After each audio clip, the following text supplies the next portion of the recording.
ქუთაისის ცენტრალურ მოედანზე ქალაქის მთავარი ნაძვისხე საზეიმო დაინდო.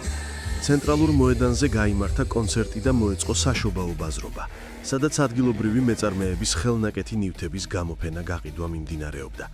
საახალწლო ღონისძიებები ქუთაისში 25 დეკემბრიდან 7 იანვრის ჩათვლით გაიმართება.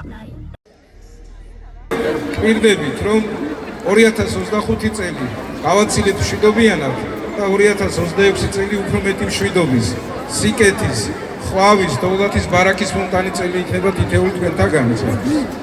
პირდებით, რომ ძალიან ბევრი, ძალიან ლამაზი მნიშვნელოვანი პროექტი განხორციელდება ქალაქში, რომლებსაც თითოეულ თქვენთაგანთან ერთად გავივლით და თქვენი მოწონების შემდეგ შეესხმება ყველა ამ პროექტს განხორციელება. ძალიან მნიშვნელოვანი და ძალიან ლამაზი პროექტები კეთდება ქალაქში, რომელიც წლების განმავლობაში არ გაკეთებულა. და კიდევ ერთხელ მინდა მოგილოცოთ ყველა ის ლამაზი დღეები, რაც ერთად გავიარეთ და რასაც აწი გავიარეთ. მშვიდობიან ქვეყანაში გვეცხოვროს მუდამ, ჩვენს მომავალთაობას მშვიდობიან ქვეყანაში ეცხოვროს. გისურვებთ ბედნიერ და ლამაზ ახალი წლის დღეებს.